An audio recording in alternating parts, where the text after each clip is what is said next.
All right, everyone. Well, why don't we go ahead and get started? Thank you for being here. So I will do my best to fill in for Willow and check all the boxes and follow the instructions she left me. I'll start by reading the introductory remarks. Good evening, everyone. My name is Logan Tellis, and I am the City of Eugene staff representative for this meeting. Before the chairs convene the meeting, I have a few reminders and introductory words. I would like to begin by acknowledging that tonight's meeting is being held on Kalapuya Ilihi, the traditional indigenous homeland of the Kalapuya people, whom continue to make contributions in their communities here and across the land we now refer to as Oregon. The purpose of the Active Transportation Committee is, one, to advise the City of Eugene staff and community organizations and partners on the implementation of Eugene's pedestrian and bicycle strategic plan. Two, represent community and constituent interests in transportation planning decisions. And three, to provide feedback to staff on projects related to walking and bicycling. Eugene City staff will consider recommendations from the ATC along with input from other members of the public during decision-making processes. Please keep in mind that this meeting is being both recorded and this meeting is usually live streamed to YouTube. I had some technical difficulties with my account permissions, so I'll have Willow add the recording to the YouTube channel at a later date. Meaning that it can be viewed on the City of Eugene's Transportation Planning YouTube channel in the future. All verbal and written commentary will be held in the public record. Today's meeting will begin with a 15-minute public comment period. The public comment period is an opportunity for individuals to speak to the Active Transportation Committee on transportation-related issues. Each person will have 3 minutes to speak. When it is your time to speak, please give your name, city of residence, and for Eugene residents, your ward or neighborhood. We'll begin with those joining us online. If you would like to speak, please use the raise hand feature within Zoom. And since we just have Angie online and she's a member of ATC, I think that's not applicable today. We will now take public comment from those here in person. Remember, please give your name, city of residence, and ward or neighborhood. And I think I saw at least one person would like to speak. Please go ahead. Hi, my name is Vicki Mello. I'm City of Eugene, Ward 4. And I want to say that I really do like the High Street new facility. It's been really, really helpful for me. I feel very safe. I'm trying to figure out the signal thing, and it's coming better each time I use it. So I do have a question on the 8th Avenue one, which I just recently have been going back and forth, and I'm wondering if someone could explain if it's possible to separate the east and west bike signals, especially on Pearl, when the traffic is let me think here how to say this. When I'm traveling west on 8th Street and the cars are either turning down Pearl or they're coming straight across. When you're on the westbound, it seems like you should be able to get a green light because there's nothing that's going to turn on Pearl on you. Whereas the other coming from to east, I could see that where that would get a red light. But my one other comment that I've said many times is the on bike paths and shared use paths. Education, I don't know, it has been very well on some of the devices that are going hoverboards and big wheel bikes, lasting, especially in Alton Baker Park area, but also in others going out to Fern Ridge where they're going really fast. They don't give warnings, which most people don't, but it's, I think, going to be deleterious for walkers, especially ones that are not feeling like they're 20 years ago, 20-year-old, and they are able to jump out of the way at times and stuff. So I don't know.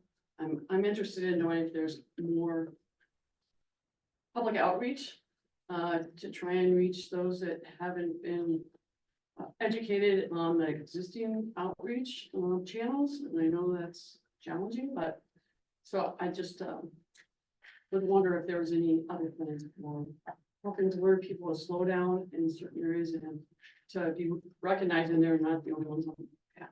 Thank you. Thanks, Vicky. Yeah, and to quickly speak to a couple of your comments. First, on the education piece, I'll go ahead and say we're getting started on planning the next round of our Be Safe, Be Seen campaign. Which every fall, as it starts getting darker earlier, we'll go out, we'll do pop-up events where we distribute free bike lights and reflective materials to the community, and we'll often pair path education with that campaign since we're already out there talking to folks on bikes. So that's certainly something that I anticipate coming up. On your comment about signalization on 8, I don't have an immediate answer, but I can follow up with our signals folks and let them know your concerns. Thank you. And the city is gonna be doing a kind of survey of users of those lanes. Well, I think they're gonna combine both High Street and 8 to get comments, and I think they want, you know, specific places where you're having issues. So hopefully that'll be happening. They want to do it after students go back in the fall. So, yeah, certainly let Logan follow through in the meantime, but if nothing has changed by then, be sure and. Well, it seems like the two-way bikes, it seems like they are coordinated, so the ones coming like for High Street and that, which makes a lot of sense, you know, so bikes get to go first and then all the cars and stuff. This just seemed an unusual situation where if there's a walk sign or there's no car gonna be able to turn north on Pearl, but I don't know if you can actually separate that. Maybe the electronics is not able to do. I think I can answer that.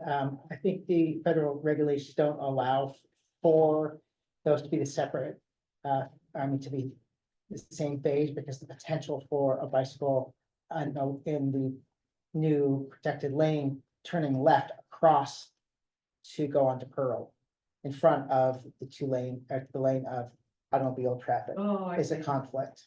Okay.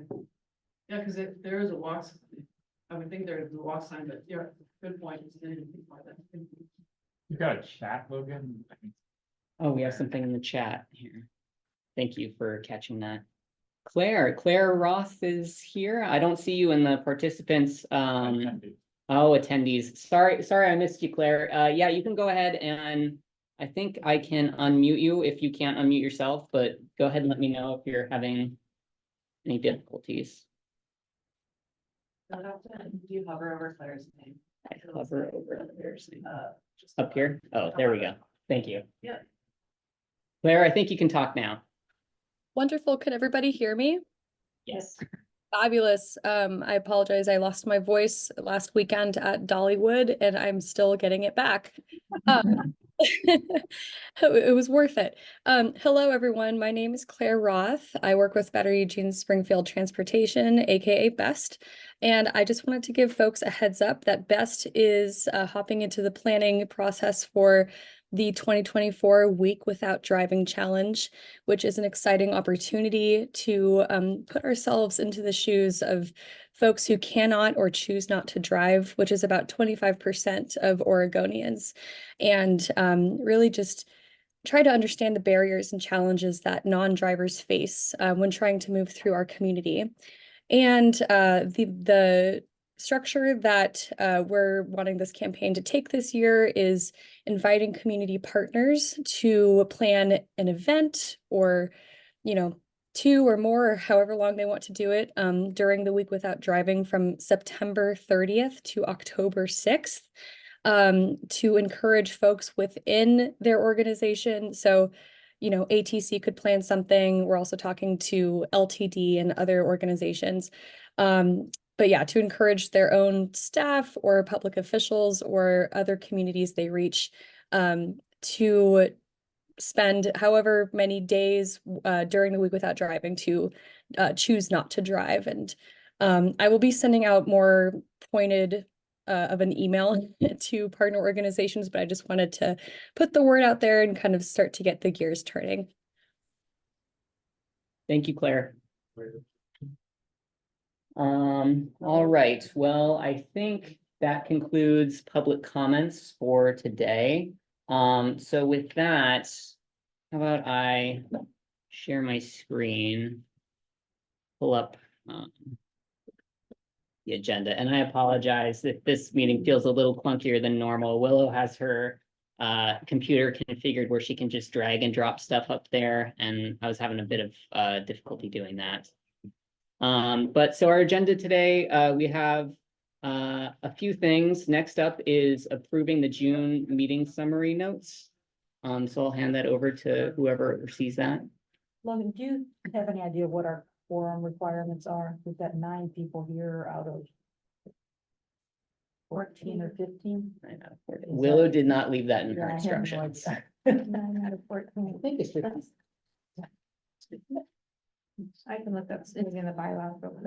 Okay, thank you. I appreciate that. Anyway, Are we making any like? Okay. decisions? well, I'm approving the minutes. Oh, wow. Oh, yeah. Why don't we just go ahead and do it, and then if it turns Yeah, out okay, if we it turns out we we have to do it couldn't, again yeah. next meeting. we will do Yeah. that, Yeah. Okay, is there a motion to approve? Second. Thank you, Charlotte. Josh seconds. All those in favor of approving the meeting notes from June? Okay, approved. Until we know more about that. Thank you, thank you. Okay, next up in the agenda is the climate friendly areas and urban growth presentation by Leah. I have your slides up. Hang on, give me a moment to flop over. A quorum's a simple majority, so we're good. Okay. Back with Allison.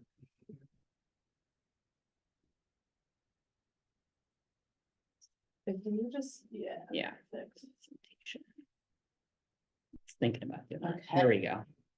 Cool, thanks Logan. Mhm. Good evening, everyone. My name is Leah Roush. I'm a senior planner with the city's land use planning division. I was here in April, I want to say, to present to you all on urban growth strategies, which is a multi-year project that planning division is working on to look at the tools, actions, policies, and land that we need in Eugene for the next 20 years of growth.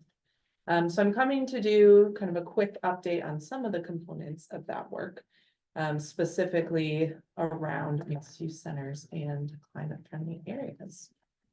You want to go to the next slide, please? Thank you. So I'll talk a little bit just about kind of the components that are most aligned with active transportation and compact development. So that'll be a little bit about mixed-use centers, climate-friendly areas, and then I'll leave you with some next steps and some time for your questions and feedback. Excellent. Thanks. So I brought you this slide last time I was here. This really just highlights a few of the active transportation components within urban growth strategies. And there's 2 important concepts in our Envision Eugene community vision and comprehensive plan that kind of link land use and transportation together. And so those are mixed use centers, right? Places where we have lots of homes, jobs, services, places to eat and shop, all in one place. And then our key corridors across the city where we have frequent transit. So those policy concepts really look at how we're connecting people to the places that they want to go. And considering, can they get there by walking, biking, and between transit? We'll have these policy concepts will be flushed out in the Envision Eugene Comprehensive Plan, primarily in the compact development and urban design chapter, which is a new chapter we'll be adopting. And there'll also be a new chapter on community health, which will have some related policies that are specific to kind of a healthy, natural, and built environment. Today, I want to talk to you a little bit more about a specific type of mixed-use center, which is called a climate-friendly area. That's where I'll be focusing. But first, and you can go to the next slide, just to tell you a little bit more about this center's concept, mixed-use centers more broadly. So our community vision calls for focusing growth and investments in and near mixed-use centers, so we can increase access to goods and services for all residents. So mixed-use centers are intended to provide convenient access to meeting your daily needs. Housing, jobs, groceries, parks, schools, services, all the things. And our mixed-use centers generally are intended to be convenient and climate friendly, so bringing goods and services closer to people's doorsteps without having to rely on a car. They're connected, so plan for high-quality facilities for people walking, biking, and taking transit. They're comfortable and safe, so they have green, they have trees, they're cool, they're comfortable, places for people to socialize. And they come in a range of sizes, so we're planning for 3 different types of centers that range in size and activities level. So the downtown center, core commercial centers, and neighborhood centers. The downtown center is, as you'd imagine, the largest and most active of all of our centers, so it has the higher densities of housing and other commercial and public uses, as well as high quality transit and transportation facilities. Core commercial centers are located throughout Eugene on our key corridors. And they have more mid-rise apartments, row homes, middle housing, kind of surrounding commercial and office and retail uses. And then neighborhood centers are kind of the smallest type of center, again, located throughout Eugene. And they're more of your small neighborhood corner stores, your markets, cafes. But they're also planned for high quality pedestrian infrastructure and slower, quieter streets. That's kind of the vision for centers that'll come through in the policy concept for our comprehensive plan. If you want to go to the next slide. Climate friendly areas are a specific type of center that meets certain state requirements. So climate friendly areas are intended to be an area where most people can meet their daily needs without relying on a car. And they're most similar, I would say, to like the downtown center and our core commercial centers. So they're intended to have those higher densities of housing and mixed use development. So again, this is a state designation, and by designating a climate friendly area, we will update our housing and transportation plans for these areas to have, again, that increased development of housing and non-auto oriented uses, making improvements that make it safer for people to walk and bike and take transit to their destinations, and then prioritizing some of those improvements through a gap analysis and within our transportation system plan. And then we'll also be looking at strategies to avoid or minimize displacing residents from this kind of higher density development, folks who might experience housing instability or housing discrimination, and then look at ways to preserve and increase affordable housing options as well. I'm going to go to the next slide. So we did a study back in 2023 that looked at the places across Eugene that could meet the state's kind of minimum criteria for a climate friendly area. So we looked at a bunch of things, but first and foremost, we looked at zoning and development regulations. Our world is land use planners. What areas are kind of already zoned and planned as high density mixed use urban centers, and how well do the development regulations comply with the state rules? We looked at capacity for current and future housing. So we have a kind of a threshold we need to meet, 30% or more of our current and future housing being accommodated within climate friendly areas, and then maintaining that moving forward. Parks and public amenities. So does the area have, or is it planned to have sufficient parks and public amenities? Would it be appropriate to site facilities providing public services in those areas? High quality active transportation and transit, again, is it served or is it planned to be served by those facilities? Is there adequate infrastructure? So things like electricity, stormwater, water, and wastewater. And then what are the kind of redevelopment conditions? So can we expect to see higher density housing and mixed use development? Is there kind of a market feasibility for that type of development in the areas? And then again, looking at that housing displacement risk. What is the risk of displacement? And then how can we mitigate that risk? So we took all of that together in the study and since through a redevelopment analysis that we're just finishing up. And we've come up with kind of 3 options, 3 scenarios. So you can go to the next slide. This is the first option. So, and I'm sorry, the map is probably a little too small on this screen, but it's basically concentrated in greater downtown. So this meets our minimum state requirements for that current and future housing need. It has the downtown core, the 5th Street area, Midtown, and then Lower Coburg Road. These areas are already kind of performing as high density mixed use areas, and the designation would align the existing policies and priorities to encourage more housing downtown and in other core commercial centers. That's kind of the baseline. The next option takes it a step further. Thanks, Logan. So it expands CFAs to more parts of the city, in green here, including some of our kind of more promising commercial centers that show some potential for redevelopment of higher density housing and mixed use development. So we've added here Valley River Center, which is an interesting opportunity. Core commercial on South Willamette, and then Santa Clara Station, which is kind of at the boundary between the River Road and Santa Clara neighborhoods there.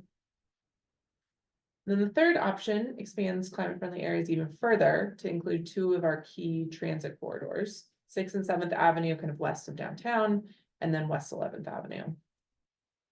So these areas are planned and zoned as the same kind of core commercial areas, but to see the type of development we want to see in a climate friendly areas, we need financial investment from the city to both improve safety and comfort for people walking and biking and taking transit, as well as financial incentives to improve kind of the market feasibility of high density housing and mixed use in that area. So would need the money in addition to the zoning and development regulations to make it happen. With that, just to leave you with some next steps, this is a prime time to kind of weigh in on CFA designation, as well as inform kind of the early stages of development of centers and corridors policies in our comprehensive plan update. So we have a citywide survey and mapping activity open right now that focuses centers as well as CFAs. And then we're doing a longer kind of virtual information session on climate friendly areas in a couple weeks on August 21st. So I encourage you to share that with your networks, and I can send some more information out through Willow and Logan after the meeting. We are going to the Planning Commission and Council for a kind of direction on CFAs before the end of the year. So this fall, we'll be doing some work sessions and asking for direction. And then once we have those areas kind of identified, an option chosen, we're working with transportation planning staff on that multimodal transportation gap analysis in those areas to identify what the needed improvements might be. Next year, we'll come back to you all to kind of give an update on all this work, and then also talk about that comprehensive plan work and actually start looking at draft policy language that will support this kind of this work long into the future. With that, I will stop. I know last time I was here, you had a lot of questions and feedback, which I loved, but I'll just need someone to help me keep time because I feel like we went over on time last. So yeah, open to your questions and feedback. Yeah. Well, one quick one about Valley River Center area, which is, you know, the others you can look at and kind of see how they're pretty close already, even 6th, 7th, 11th. Valley River Center, for instance, has no grocery, unless you can somehow sustain yourself out of World Market. Yeah. And you know, that one seems it's the one thing it does have is land. I mean, is the vision that a lot of that land would get filled with new things then? Yeah, that's why we looked at it, is because there's vast surface parking lots, as you know, that feel ripe for more active uses, more active development. What I know from our economic development experts, which I'm not, is that malls don't develop in pieces, they kind of go all at once. So it would take some planning and working with the owners of the property and really kind of strategic investment to see more like infill development of that area. That will take a lot more work than just the designation itself. But certainly an area that we're kind of interested in, and malls across the country are starting to kind of redevelop in that way. Yeah.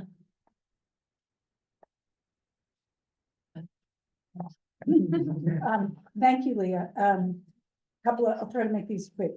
So, South Coburg Road and 29th and Willamette, lots and lots of places.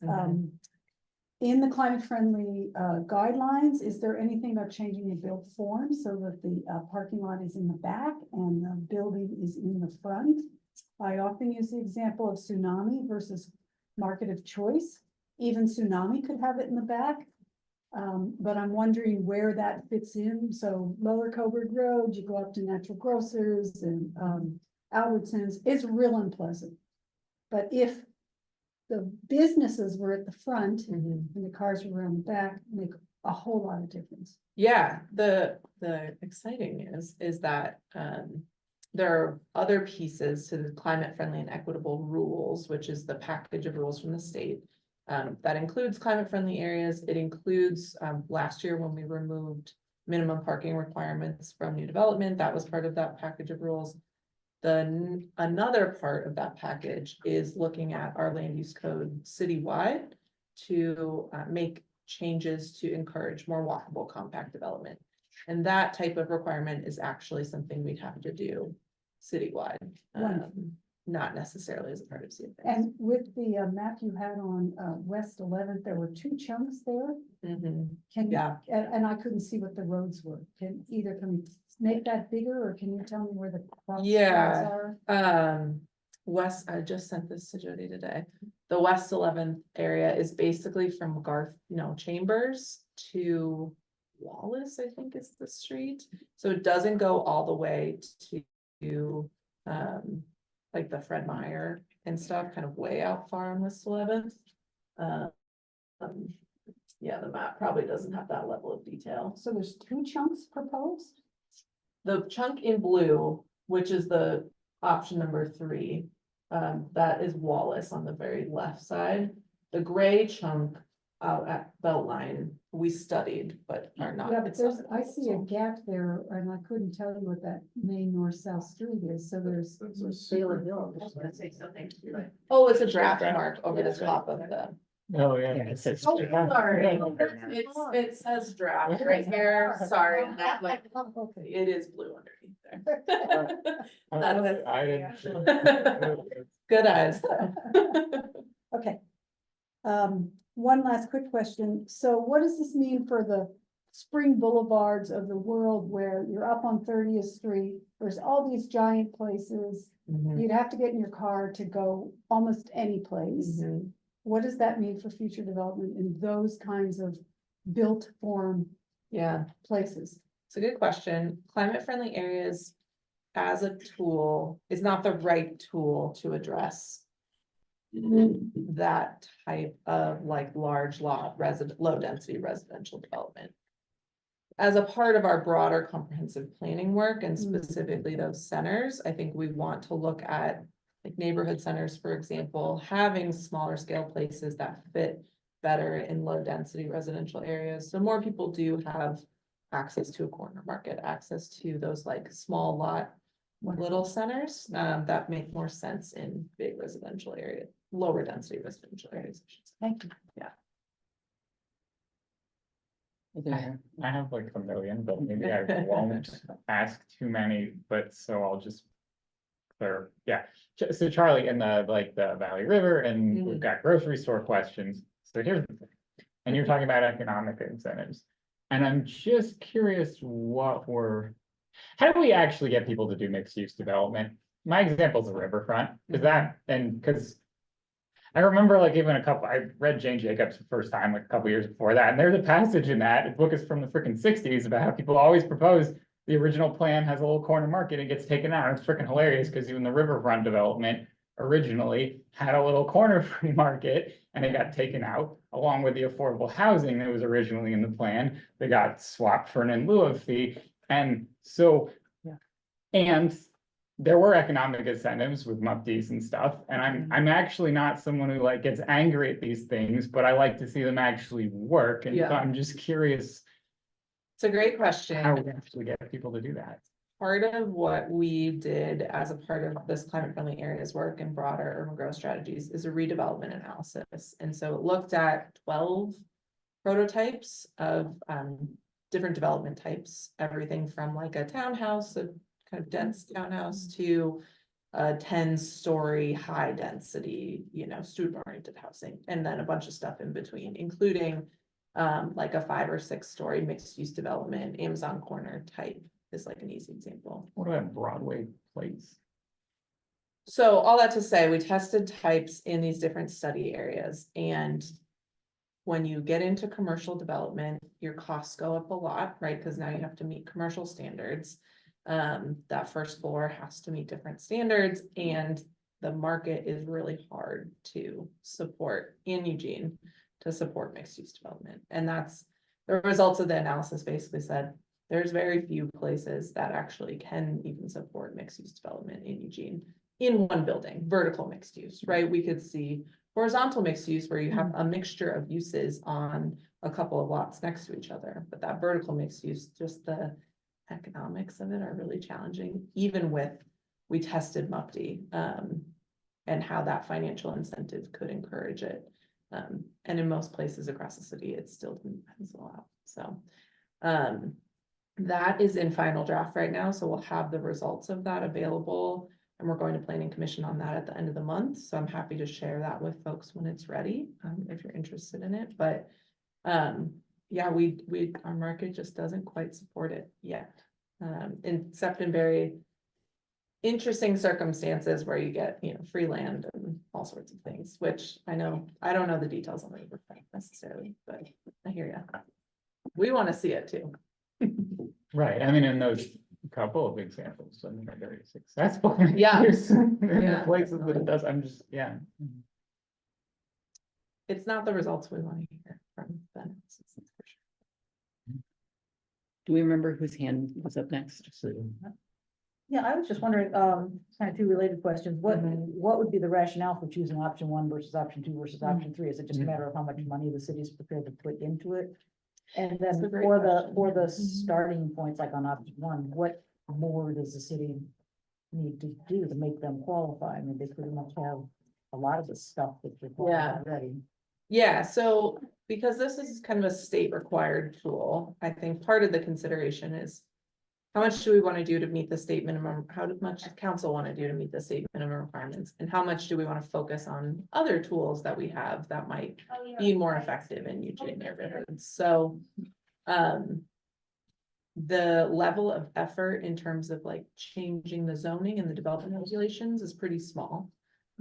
We have zoning that already, especially downtown and in these core commercial centers, that already allows for a lot of the type of development we're talking about. So it would be pretty surgical changes to the zoning.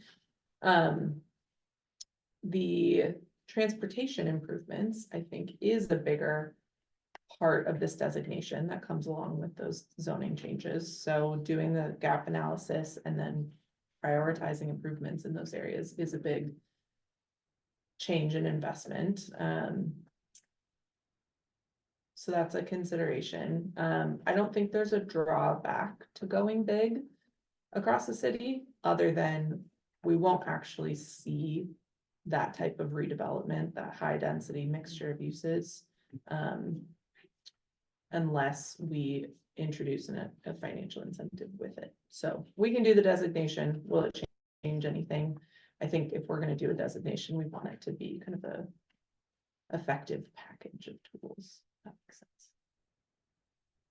Is there a required minimum amount of land that has to be Mm-hmm. designated? Yep, so there has to be zoned capacity, which is basically just the amount of land zoned to meet 30% of our current and future housing need.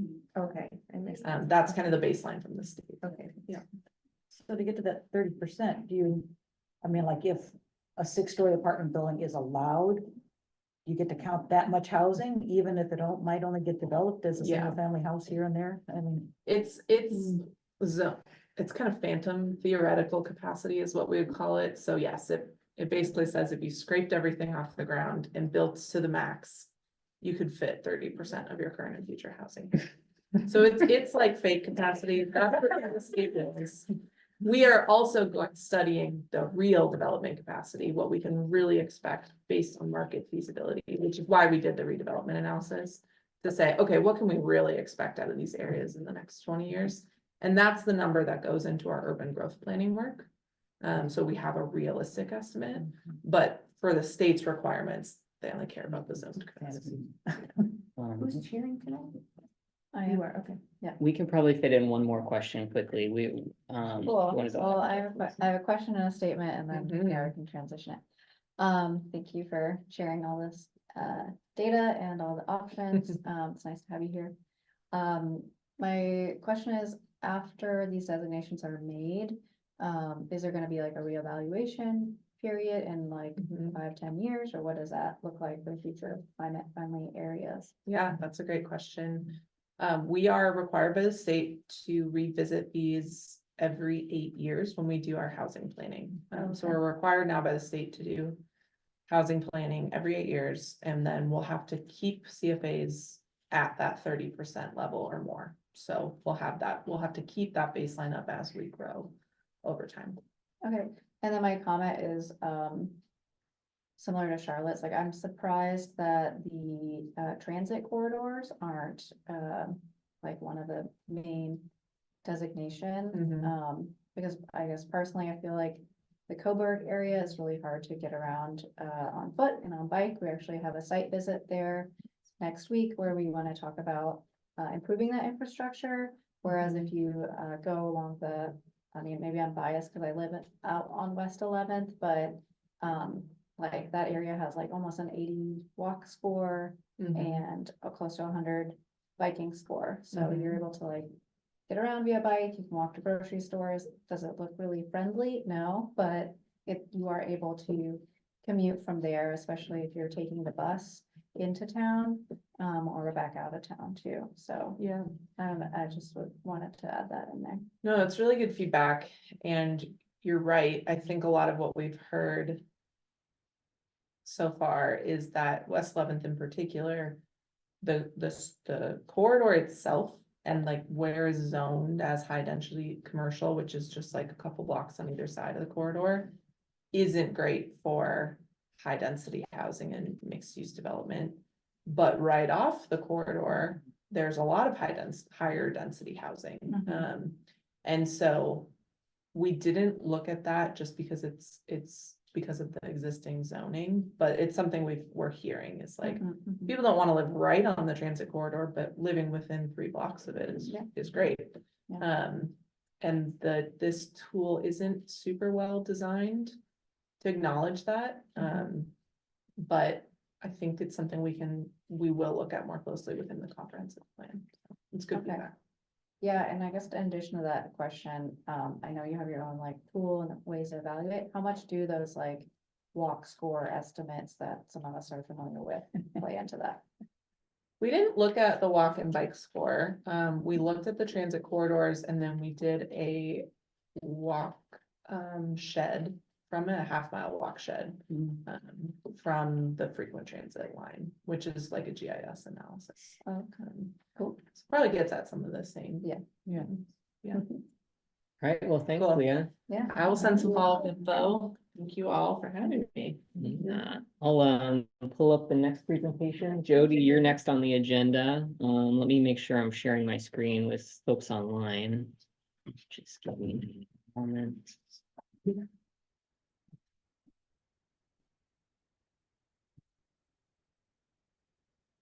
There we go. Let's see, okay. That was fun to see Leah's presentation, because we've been working together, and that's fun to see get everyone else's feedback. After that, so I'm Jody Trendler. I'm a senior planner on the transportation planning team with Logan and Willow. I think I've met all of the members for the most part. So I'm here tonight just to give you all an update on the downtown transit study that we've talked about. I think I was here in June.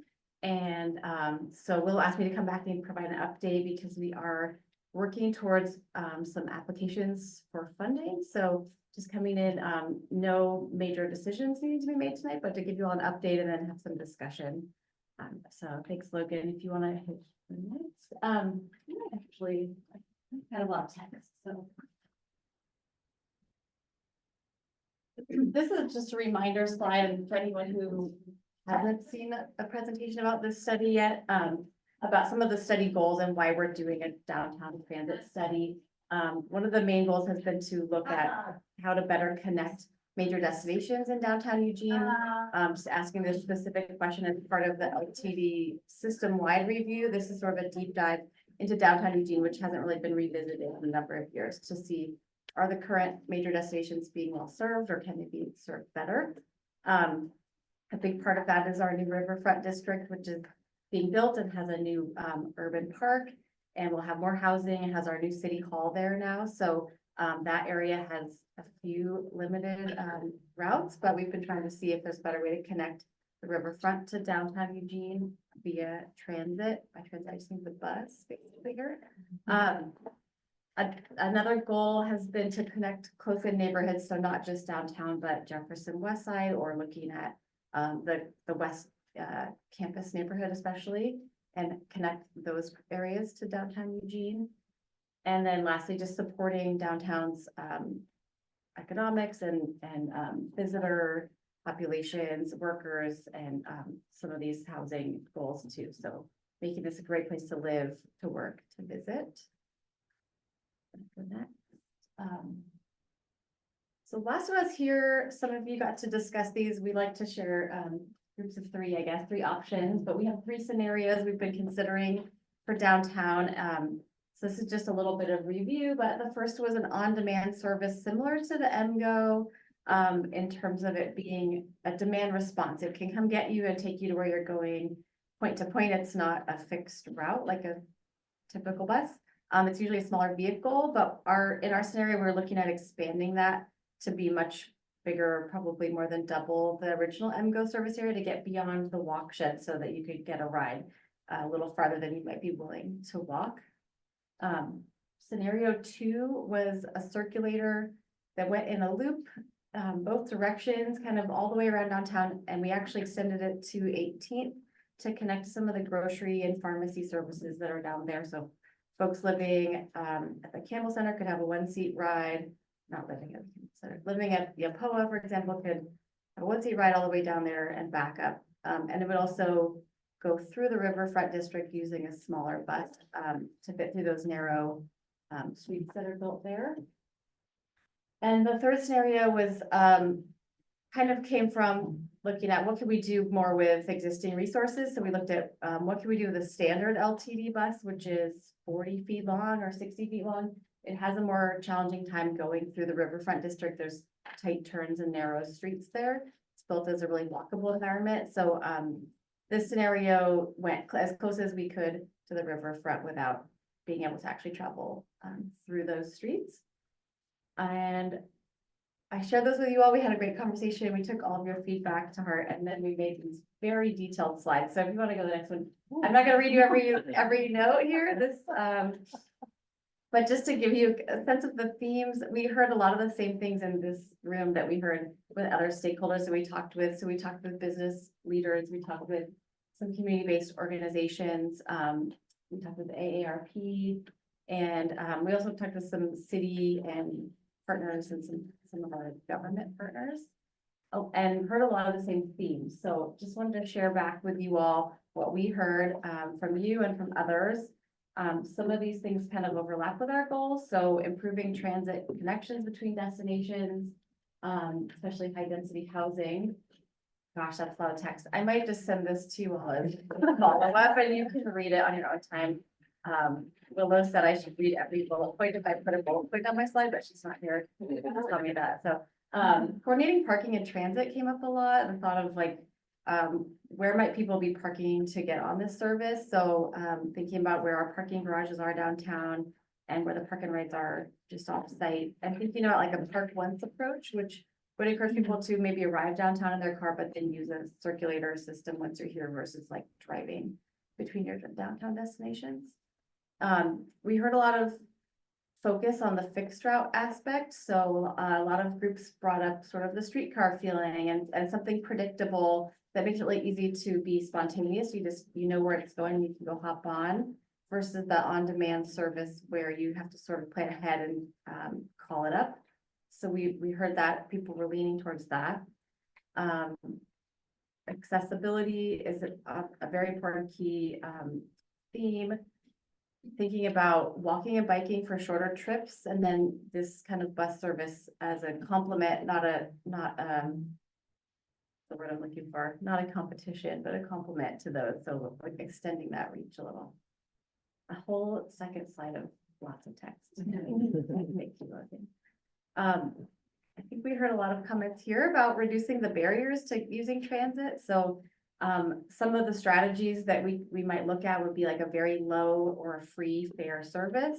I think there's some conversations to have with LTD about how they manage ridership in that case and getting making sure that it still feels like a safe space.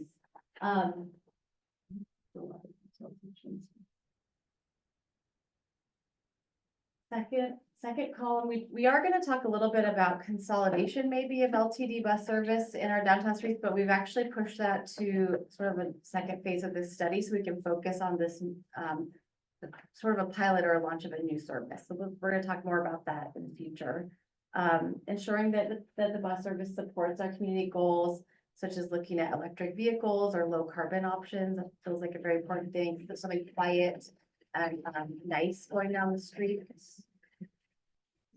And then branding was sort of the last one, a unique name. I think I've heard in this room that there's also a proliferation of unique branded services, so we want to balance that, but having something that makes it stand out and is easy to catch the eye of a visitor or someone who's just coming downtown for the weekend. And even potentially sponsorship opportunities for that. Those are my themes. This slide says downtown and riverfront circulator pilot. So what we're doing with this feedback right now, because there's a window of opportunity to apply for state transportation improvement funds, which them stiff. There's a funding window available right now and another one in the winter. So we're working with LTD to put together sort of a pilot concept and a proposal for this funding. And that's going to help us guide what comes next. So we're keeping all of those three scenarios on the table in order to see what kind of funding we can actually get. And we may go one way or the other, depending on if we get our full ask. We're also sort of evaluating right now different operating models. So deciding, do we buy new vehicles? Do we go with a vendor that can bring their own for this and think of it as a pilot? So we're really relying on LTD. They have a pilot program framework that we're able to really build off of. It's a really great tool. And they also have their mobility management framework, which is how they're thinking about a lot of services. So this is a picture of, I think, the Cottage Grove connector. So they have some unique services out there that are slightly different than the standard bus. So this is kind of a good model that we're looking at. I also included this because I think it's a helpful visualization. And this is the type of bus, maybe when we say small bus, this is what you might picture in your mind. That could work. One slide. So kind of to summarize, our vision for the pilot is something that would run 7 days a week, all day, and every 15 minutes or better, so that it feels really frequent. For context, the MX, I think, is running every 15 minutes or less. So that is a really high level of service that we don't necessarily have in other neighborhoods. So it is also kind of an expensive vision. So this repeats what I was saying about the three options are still on the table, just depending on funding availability. So we want to keep our options open. And then also with a pilot, we want to remain flexible. So we may try something like scenario 2, which is on the screen, which was that circular loop with a small bus, but we may end up having to pivot. So, and then lastly, I wanted to share this map with you. You can stay on that, that's fine. So this map is a little bit more detailed than what we looked at before, but that's the scenario 2, the smaller bus circulator. I think this has been somewhat of a preferred option. If we can afford it, we would require new vehicles, so the price starts climbing, and we would like it to be really frequent. But we've started to map out really more in detail, like where would those bus stops be? So those little white dots are potential bus stops. We've started looking block by block to see if there is actually kind of space for bus stops and those types of details in order to kind of get a real operating plan and a proposal ready. So we'll be submitting that application early September, the first week of September, and we'll know by the winter, I think, how much funding, if any, that will be awarded for that. I did have some discussion ideas, but I would like to just open it up. I'll stop talking would you mind going back to the map too, just so Oh, that- sure, yeah, Yeah, not a problem. because I think this is that's one new thing, and the red here, I don't know if you can read the legend, but the darker red areas, this is population density, and this is from 2020, so there's more people living, especially over by the federal courthouse building, the courthouse district. There's gonna be even more red in the riverfront, but this kind of shows you why we've been looking at this loop and trying to cut through those population centers and really reach people. Okay. Stop there. Any questions, feedback? I have an easy question. What is the mileage that this route covers? Oh, great question. I can pull that up. Okay. So I haven't, but I don't have it in my mind yet. My question was, It counts for. like, how long would it take to Yeah. go all the way around, or like from one end to the other? It's a really good question. Let me see. I think I need to look. I think it would be like 25 minutes top for a full loop. And so we've been, I think that's about right. And so we've been looking at the scheduling of that and trying to make sure it's the right, like, I can't remember the number of miles. I was kind of curious, or did you have I another? had a second question, but you can go ahead. I was kind of curious, I guess. If we have like data from other places on, like I love when I hear that like Yapoa or some of, there's not a lot, but if it hits other like, there's, I guess, one other like senior development, some like one of these buildings around here. But like if there's data about how well this actually works, I guess, I'm curious because like I love the idea and I see it and then I think I'm like, well, I go downtown and I'm on my bike or like my skateboard and like, am I gonna get on that bus? And like, but okay, but it probably shouldn't be designed for me. But then if we're like heading into like the campus area, like, okay, are 22-year-olds gonna ride that or not? And I actually think maybe they will, but I'm just curious. If we, Yeah. like, Yeah, and actually, one of the presentations, maybe this was in June, I think I shared, we looked at kind of a market study. And we looked at the potential audience for routes downtown, and so college students were one of the possible markets and young adults, but even more likely to ride would be the senior people who live downtown who are older or have disabilities. There are several housing places downtown, especially on the north end. And then we also found visitors to be a strong market, potential market, and then coupled with that would be like young families, people coming downtown maybe for events or like for the weekend. And then lastly, commuters, so anybody coming down 5 days a week. And this route actually parallels an existing Route 1 that provides service up to Yapoa and Parkview, some of the senior living facilities. So this actually is giving that area at least would get kind of a boost in terms of having more access to more destinations and more frequent buses. So, but it is also driving, we'll want it to be very accessible. So we want every vehicle to be accessible ideally for those markets. And in terms of data, we did also do a peer study, but we didn't ask anybody about their ridership figures. We were just looking to see what was working generally. And so we did draw from a lot of peer examples, like cities the size of Eugene with a campus, and maybe a walkable downtown.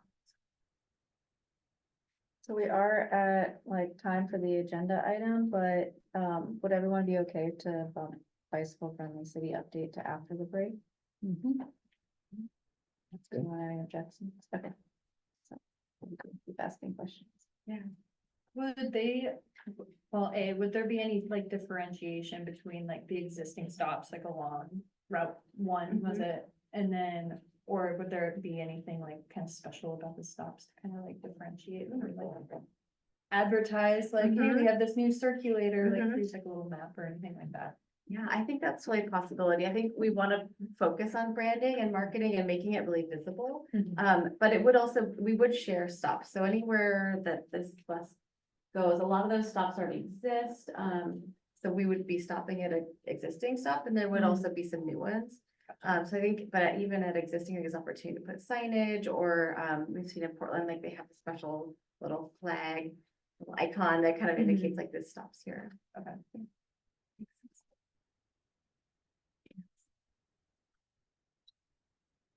My next. Oh, sorry, I didn't see you. Okay, Thank you. two things. One, is there any conversation about how to improve the walkability of the streets that this proposed route might be on in conjunction? Because if there are gaps, if there are, you know, sidewalks that are broken and so forth, then the people that you're trying to serve aren't necessarily gonna wanna use those streets. Mhm. So I think that'd be coordinated with sidewalk repair. Right. The thing I noticed there, it looks like the route might cross the railroad tracks 3, if not 4 times. That seems problematic to me. Yeah, two really good points. I think we're aware of the possibility for some delay with these. That also is what makes this, I think, a good option, is that if you were walking, you would also probably be stuck behind the track. So this helps people kind of bridge that literal barrier. And regarding the sort of like pedestrian access to the new service and bus stops, that's not something that we've been looking at as part of this study, but we do have an upcoming study citywide of our pedestrian access to bus stops. So for all of the LTD bus stops in the city. So I guess, Logan, we should add some of these future potential bus stops to the Absolutely. to the study, but we'll be doing that kind of analysis in the coming year or so. And that'll give us a lot of really good information, and from that study, we may be able to come up with project ideas to. We're a bit behind, but. Yeah, I just have one quick comment. I think I really like the route, and looks like it goes by the train station. It does. So it could connect folks coming in from out of town. They won't need to use a car if they just want to get around the central area. So that's really great. Just wanted to, yeah. Thanks for That flagging that. comment. The U of O, I think Rachel's here. I think I heard that there's also sort of a stated, appetite for getting off the Amtrak and be able to get over to the campus area. And this, hits a couple of markets. Will there be any like park and ride kind of areas? or- We're not pursuing any new parking areas, but Yeah. this does go past a couple of our city-owned garages Okay, downtown. cool. Yeah. On Willamette and Cleveland Central. We have time for Charlie, or should we wrap up? I'll catch you during the break. Okay, great. Okay, thanks, Let's, Logan. let's take a 5-minute break and we'll be back here, let's say like 6:34, 6:35-ish. Thank you. Thanks, Julie. Thank you.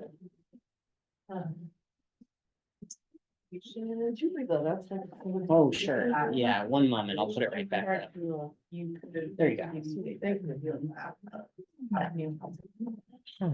So you could overlay it with like number of new units.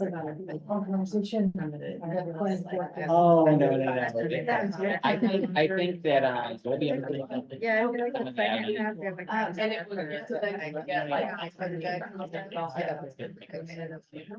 Right. Then you can almost like. Yeah, exactly. Yeah. So we have that in the June. Okay. I think something up for, I probably No, I kind of did it, you know. I think I got it anyway. Yeah, let me know and I'll give you. I'm not very person. Has some stuff that wants to have that.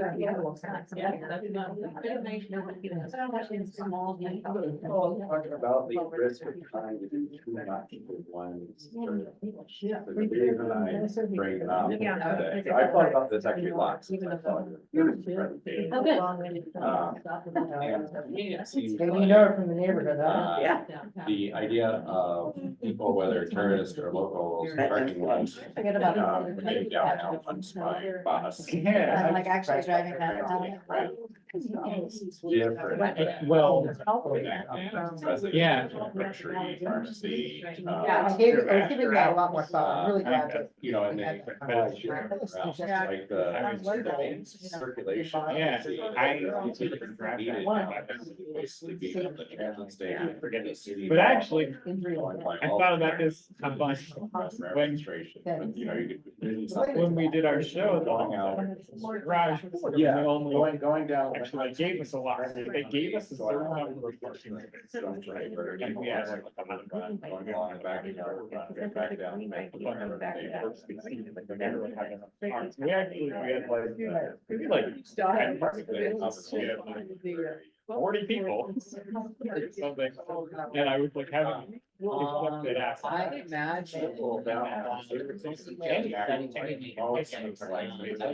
I was like, it sounded really. I do imagine. Yeah, because some of the stuff. I would avoid those. Hardly anything was up there. A lot of it. There was like, there was one night. That's Yeah. a. But That's. then we already Yeah. have. That's counter to all of them. Okay, yeah. But yeah, so it seems like if we. No. Just open the north south going by. Yeah. So. Back down. That's what it is. So you have the very tight, really major destination. But then it, yeah, there's people who are. Parking lot, that's what they're at, and then for the residents who aren't. And yeah, otherwise I don't think about it.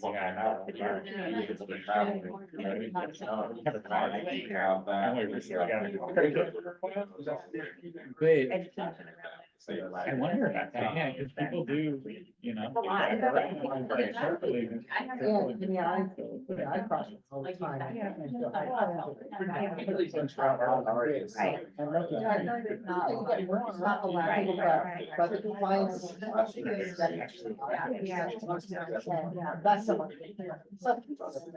Right. So But I'm just saying, you're not required. Never. So it's gotta be both, you know, but yes, I see that they also do not. Oh. Yeah. I have it now, So. but I still only use it. Like, So- And you can kind of really hear it. I like to get on, if I'm just-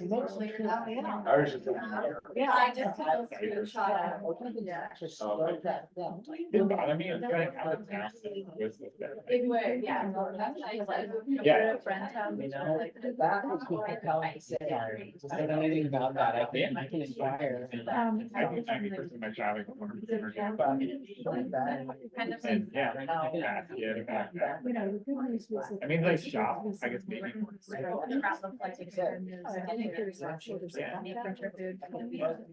I think It is, whatever, right? Summer, so. What the. Whatever. I am at. I will. Well, as far as doing that now, I'm just curious what's. Yeah.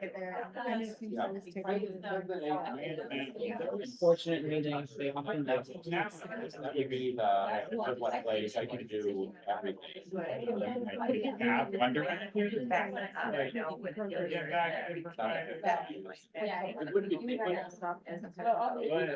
No, I mean, that's definitely a best case for me. I use it. First, or the work that we do have, you know, that's. who we have. I'm just on the internet, so I'll try and connect with Melissa about the 21st Street. Yeah, and we don't have any. Yeah. They had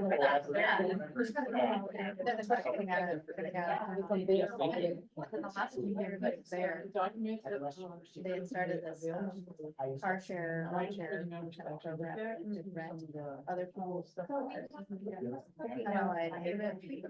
So did you get designated for this because you had 2 items on the agenda anyway? No, I wasn't originally going to come and speak, but Willow was like, well, if you're gonna be facilitating, is there anything you want to squeeze in? Oh, okay, other way around, all right.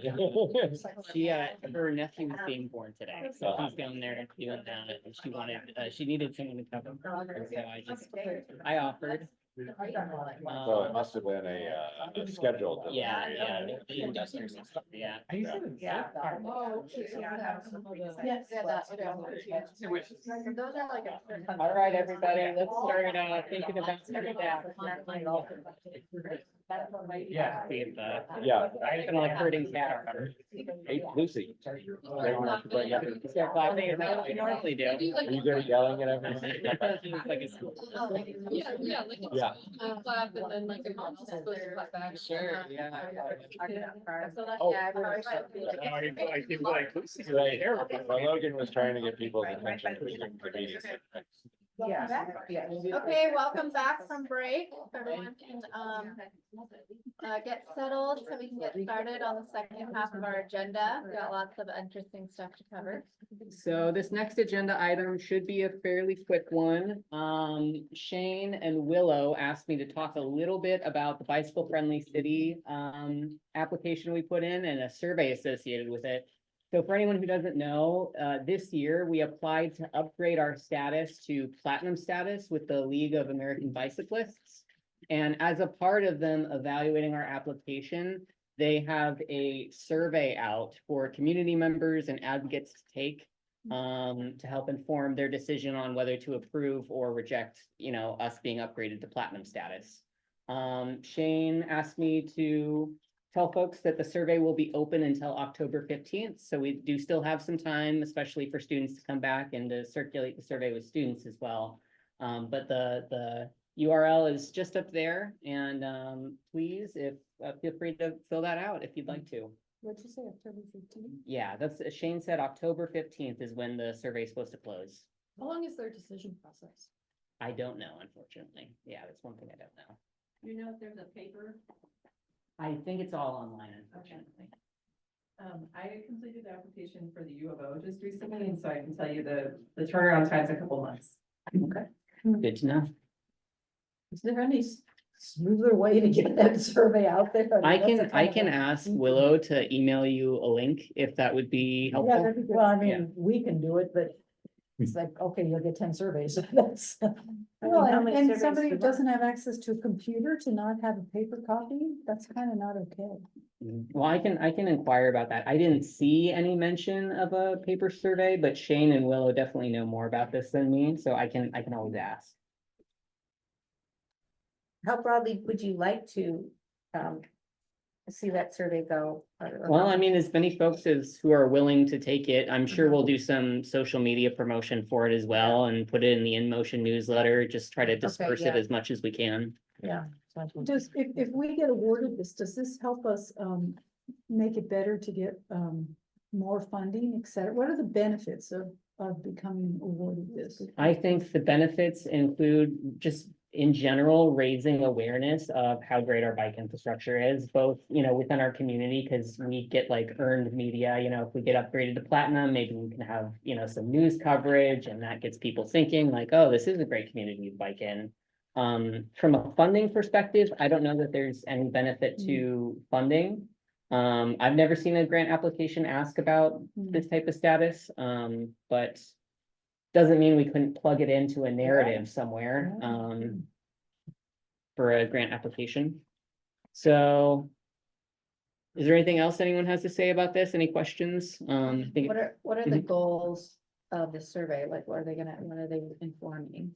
It's informing the league's decision about whether to approve the upgrade to platinum status. I think it collects information about how often folks ride their bikes, for what purposes they ride their bikes, what their concerns are when it comes to riding bikes in our community. So they ask quite a few questions. I think the survey is about 10 minutes long. Okay. Okay. Well, with that being covered, how about we go ahead and move on to the next agenda item, which it looks like it's time for my presentation on Division Avenue. So let me get that pulled up.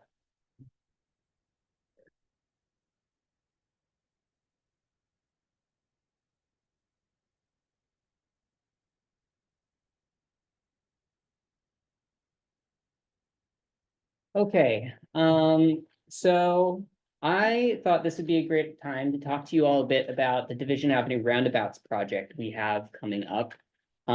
Since we've been working with a consulting firm to develop a couple high-level conceptual design options and do some operational analysis.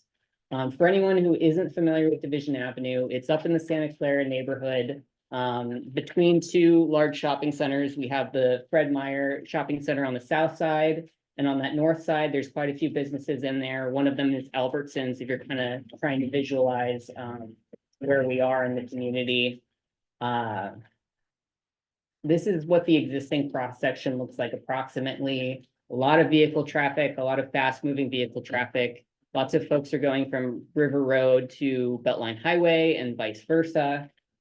There's also a lot of turn movement conflicts as people come in and out of those busy shopping centers.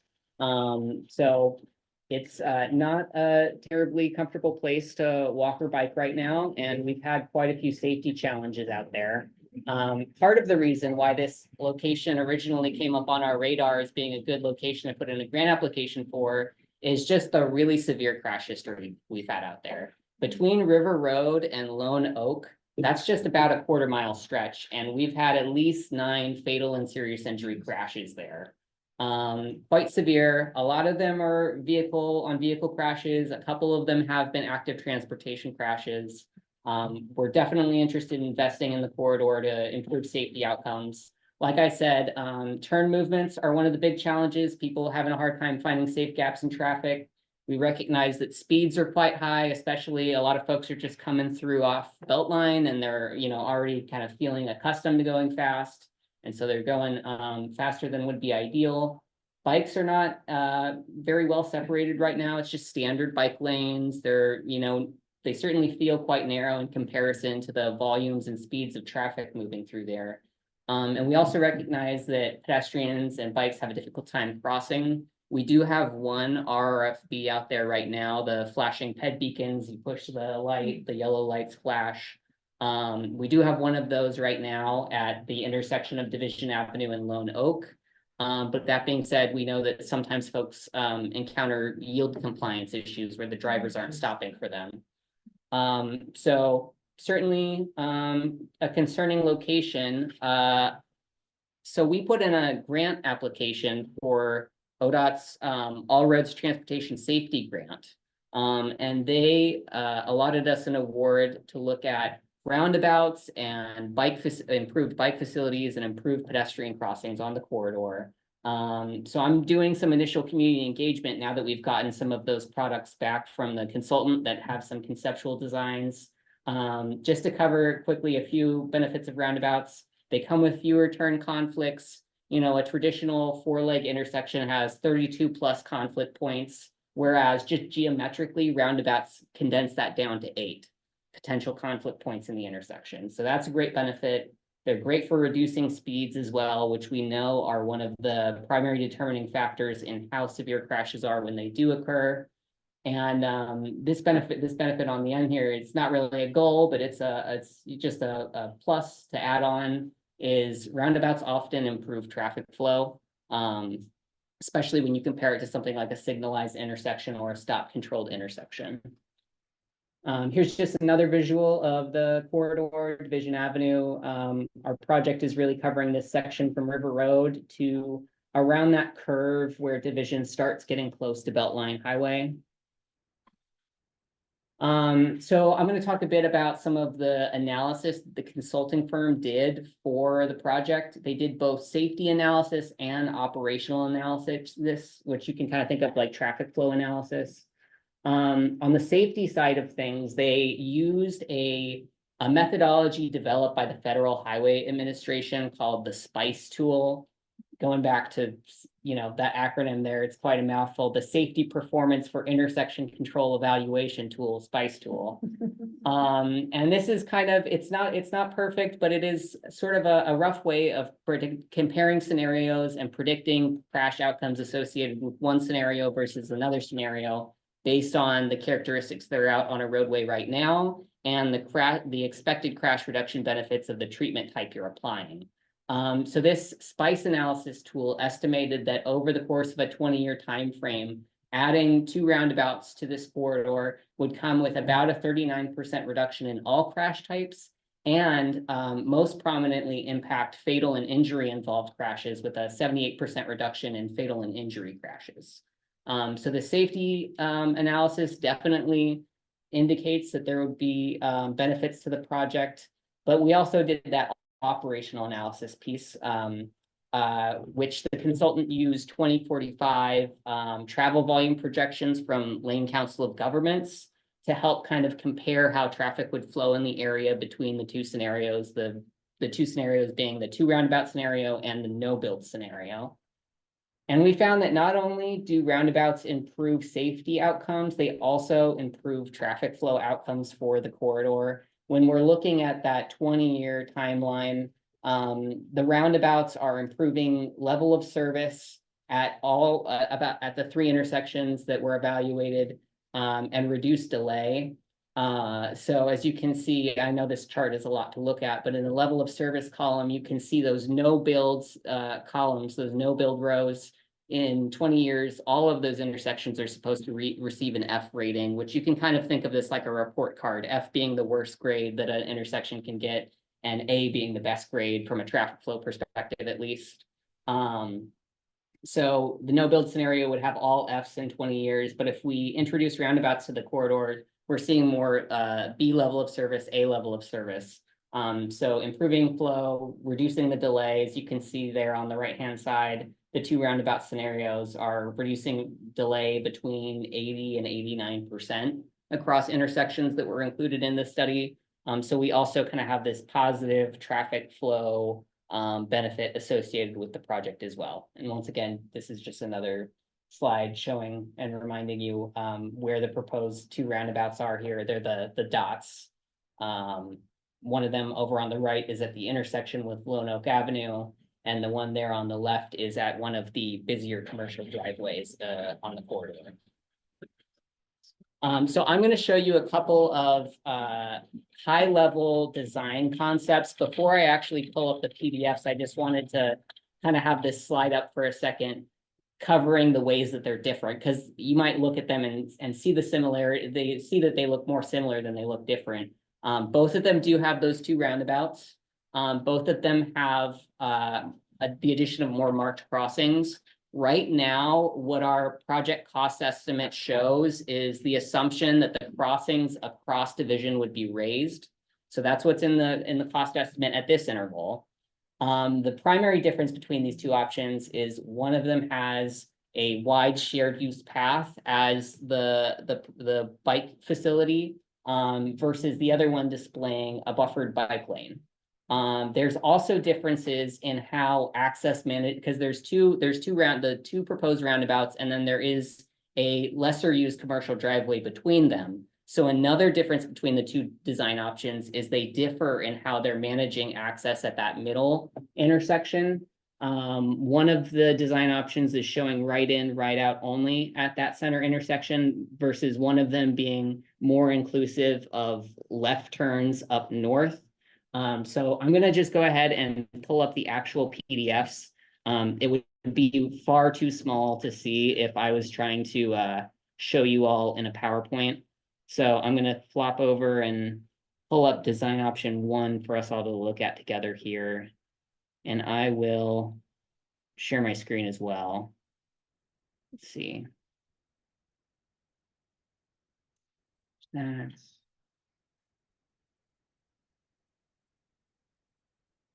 This is the right screen. All right. So let's see if I can get this a little bigger. We're seeing option 1 right now, which sorry, I know it takes a minute to load as I zoom in. It's showing the shared use path option.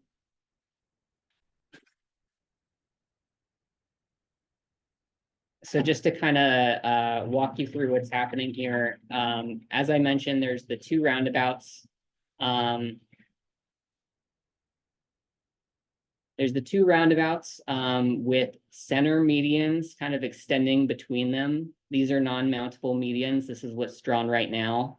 So the center intersection here would be right in, right out. People couldn't make left-hand turns in or out of those locations. The largest amount of bike traffic would be expected on the north side, because what exists out there today, and some of you may know this, is Division Avenue turns into kind of a 2-way bike facility moving out this way. So the intention would be to tie into that. So take the shared use path on the north side, and kind of tie it around the curve into that existing facility, which we right now don't have funding to improve what's out on the portion of Division east of this curve. But down the line, perhaps we would consider looking for funding to improve that facility. This intersection with Lone Oak here. Moving up this way, we see a lot of folks walking to and from the grocery stores because there is a lot of housing up here, and also there's quite a few senior assisted living facilities up that direction. The existing RFB is around this intersection, and it's pretty highly utilized right now. So we know there's a lot of pedestrian crossing demand there.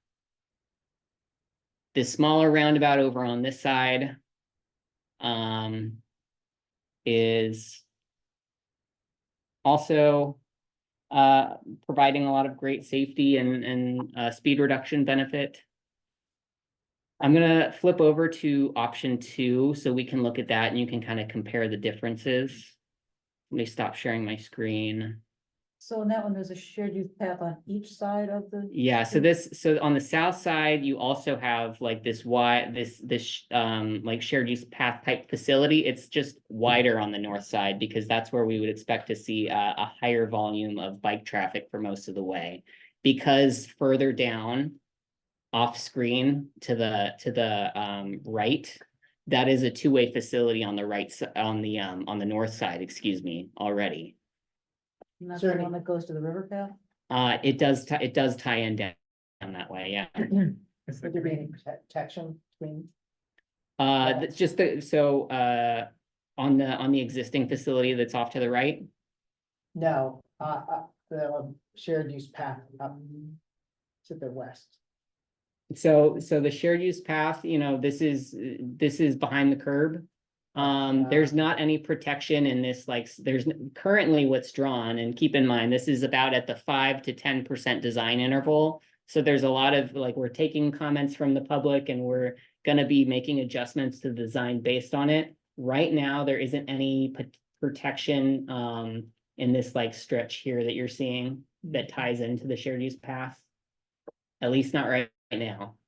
This is a Fred Meyer, it's not a Walmart or. a Fred That is a Meyer. Fred Meyer. That's the big Fred Meyer out there, in case you're wondering. But all what that- is. all that green is behind the curb. Yes, the green is is like landscaped, raised. Okay.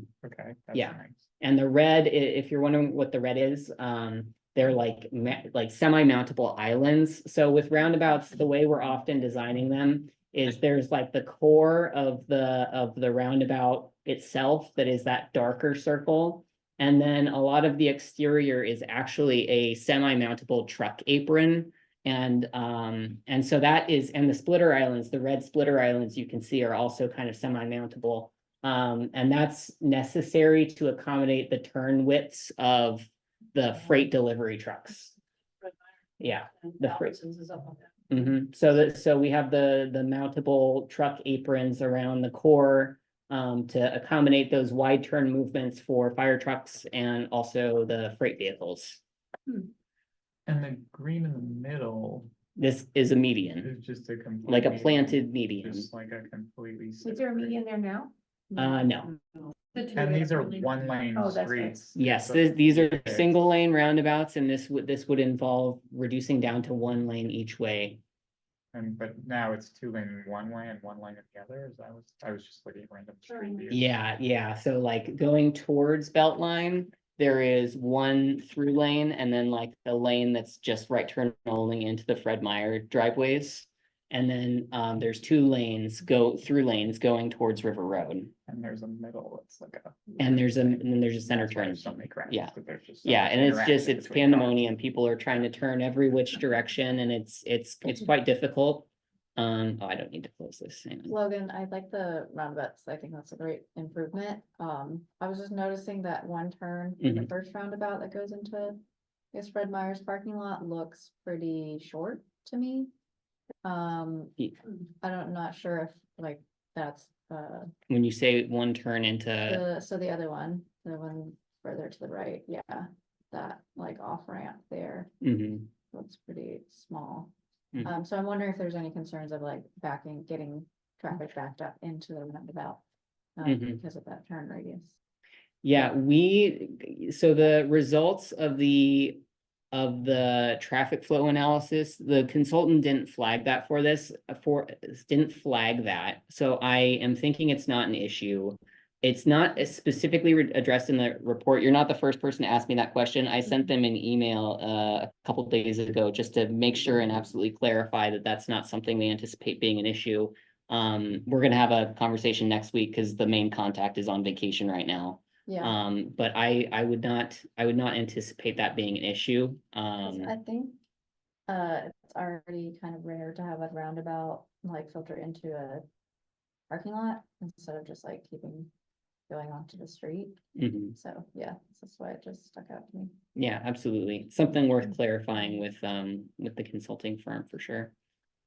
And I flipped over now, they're not, like I said before, they're more similar than they are different, but looking at the second design option. Let me zoom in a little. Hang on, takes a second. Is it gonna cooperate?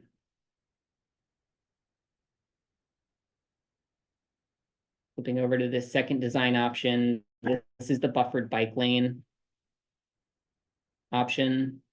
The roundabout design is identical. The difference is the bike facilities and also, as I mentioned, it's gonna. And I hate it when it does that. Sorry. Sometimes I accidentally click it and then the PDF turns blue on part of it and I can't get it to unblue. Thinking about. I know, but no, anywho, this center intersection here, the access management in this design is also different. We wanted to show one option that had, Would it help you turn off the satellite lane? turn off the satellite. I'm just looking at a PDF. It's not layers. I don't know off the top of my head how to. Maybe you can't do that. But anywho, this design option is showing that left turn pocket up into that middle intersection. So those are the primary differences between the two. And as I mentioned, we're just at like the 5% design interval. Oh, do you have a comment? Feel free to jump in. Well, first of all, thank you for trying to address safety. Mhm. I'm wondering what other kinds of, conceptual options you considered besides roundabouts. So traffic lights, four-way stops, et cetera, because when you showed us the reduction in accidents and fatalities, it was still not, in my mind, good enough. So wondering besides the roundabouts, what else you thought about? So we would expect roundabouts to perform better than a traffic signal. Because of the reduction in conflict points that it would offer over the traffic signal. Another, thing associated with roundabouts is they have that speed reduction effect that signalized intersections don't necessarily have. I agree with you that the results of the safety analysis, it's not a perfect, and also let's keep in mind that, the safety analysis is making an educated guess. Of course. But the roundabouts are a treatment type that we feel like are best suited to address both the degree of turn conflict issue that's happening on the corridor and also achieve the desired speed reduction benefits that we're looking for. Okay. Yeah, that's what motivated us to put in the application that kind of centered on the roundabouts. Thank you. Yeah. Who was next? Was it Sue? I was just wondering, is this all assuming that traffic on Beltline doesn't get reduced by, like there's talk of that other bridge downstream, which could take a lot of traffic off of Beltline, a lot of local traffic off of Beltline if it were built. Is that all assuming that doesn't happen, or would that affect? It's not assuming that it wouldn't happen. There would actually be more connectivity to this area with the addition of that bridge. So like the traffic flow analysis did take into account that future ODOT project. Who knows when it's going to get built? I certainly don't. But it did take into account the the traffic increase that would be expected associated with that project.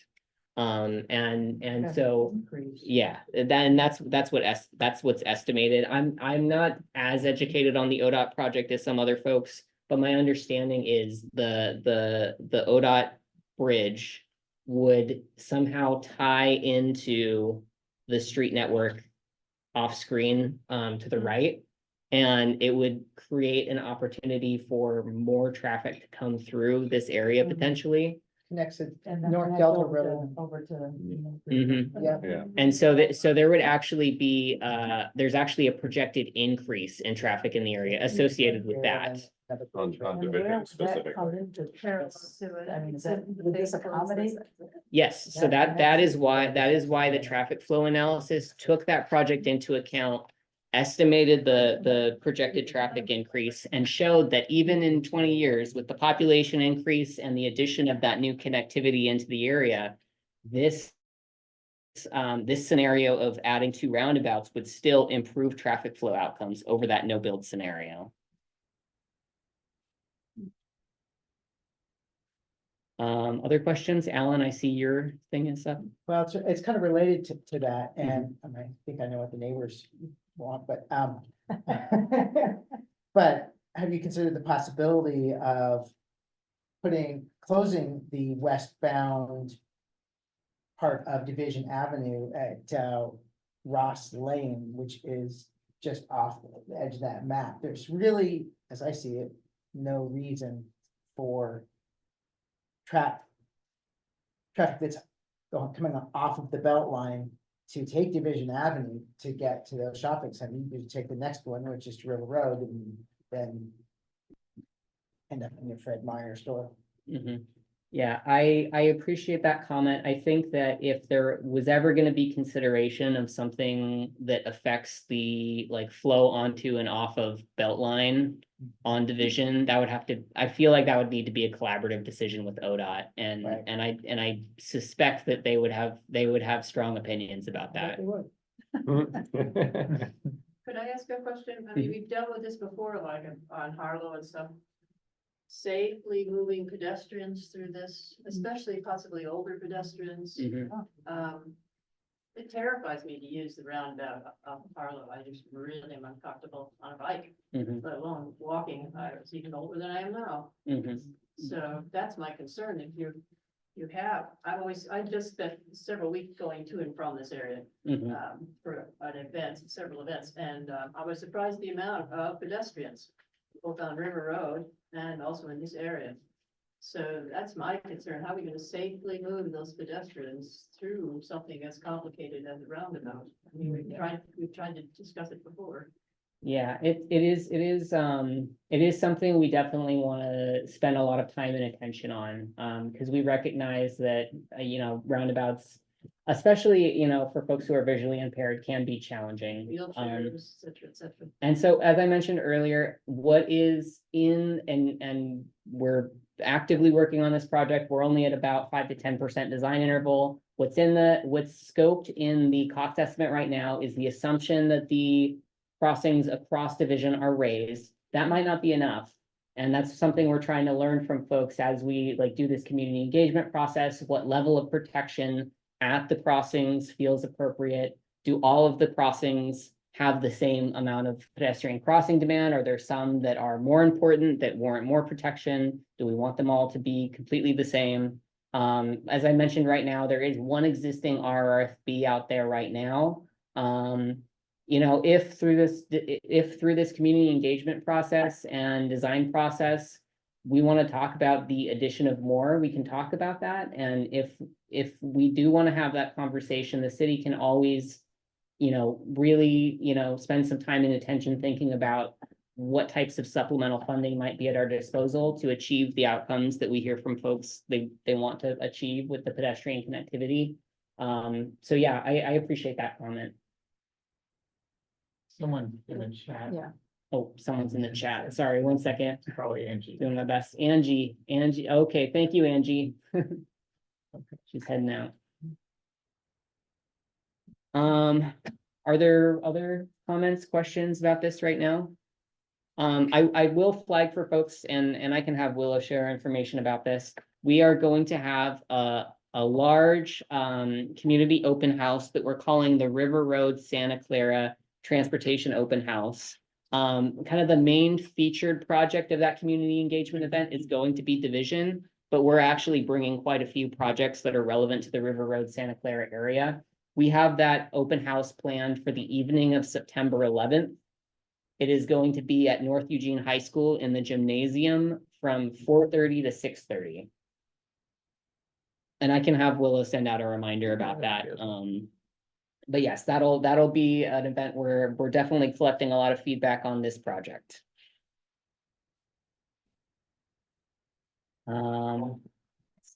Yeah.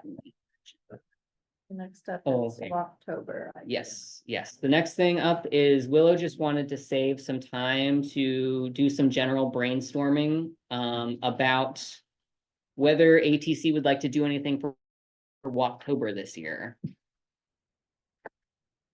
Tell us I what don't it think I is was again. gonna walk- Oh, I'm sorry. Okay, so for anyone who doesn't know, Walktober is like a month-long event. I think it's usually coordinated by LCOG, Lynn Council of Governments. And they do a bunch of activities related to walking and promoting walking. So I think sometimes they'll do things like art walks or guided tours. Just kind of like May is Bike Month, but oriented on walking. And so what's the goal? What's the this is an amazing success. What's the outcome of October? I think it would be building community and building awareness for walking and perhaps getting folks who haven't previously been involved in transportation events and programming involved in something and having a positive interaction with them. And then maybe they come back and do more types of walking and biking events in the future. And it's okay if y'all need more time to think about it. What are some like examples of events that groups have? hosted in We, the past? let's see if we can actually just go ahead and pull up the. How do I spell?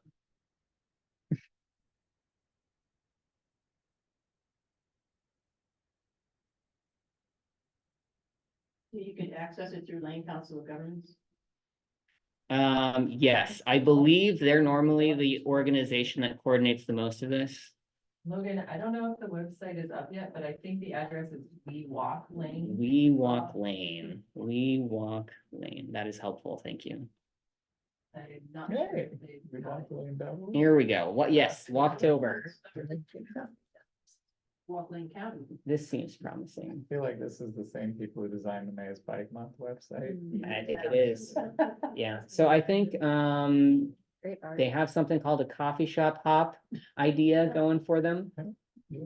I think Probably more appropriate than pub crawl. they've got this plan so far. I'm assuming as we get closer to October, it'll populate with more events as folks come up with ideas for them. Are we supposed to throw out random ideas? I mean, Well, I think that the intention was just to kind of have a general brainstorm about, is ATC interested in participating in Walktober? Get people thinking, you know, if you don't have ideas right now, maybe just marinate on it and it can come back at a future meeting, or you can email Willow with any potential ideas you might have. Except that we have one more meeting before Walktober, so it's like. Sure, yeah. Cool. So, maybe do something. Anywho, it's, does anyone, it sounds like nobody has ideas right now, so Sure, perhaps. yeah, okay, Eurovision Zero planning, what about like a walk, to places people died as pedestrians? Yeah. walking? Big Ghost walk. Gonna get people excited about transportation safety. Okay, I can write that down. We can think about that. I've heard though that, you know, focusing on stuff like that, especially like, you know, ghost bikes and stuff like that, you, of course you want to honor people who've died, but it doesn't send the message like, hey, everybody get out on your bike. You know? Yeah. So there's a little bit of a conflict there. Sounds more like joy of walking, not hazard of walking. Well, my other idea was pub crawl, but they had, but that seems less family friendly and they had coffee shop on there. Uh-huh. But I guess I was just with Logan being here with the Vision Zero and the fact that I feel like there's still. I feel like 99% of our population has no idea what Vision Zero is. Mhm. I mentioned Vision Zero and people are like, what's Vision Zero? Mhm. I've never had someone know what Vision Zero is when I brought that up. So, so we've got coffee shop up there. I don't know if there's any other thematics, but, you know, having an art walk that's a little bit beyond Mhm. the downtown First Friday. And or a music walk, There could be downtown murals. a plant walk, a tree walk. Yeah. Mhm. I think they're trying to figure out if we want to participate though in something, but yes, brainstorm is good, Right. but you know what I mean, like, do we want to organize? a What walk? would be the appropriate thing for ATC Right, to do in right. those contexts as opposed to just anyone? Yeah,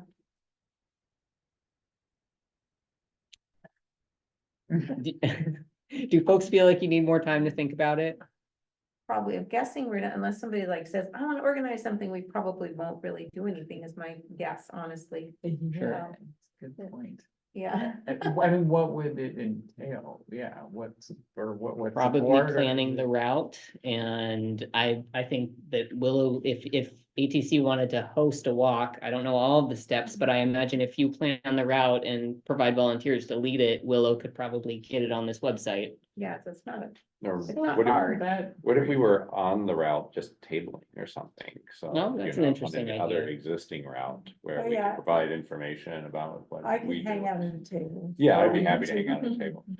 we've talked about coffee little shop. like site visits. I don't know, exactly, but maybe we could do something we wanted to do anyway, but just like Oh. invite the public. Yeah, That's so maybe somebody will come up with a good idea.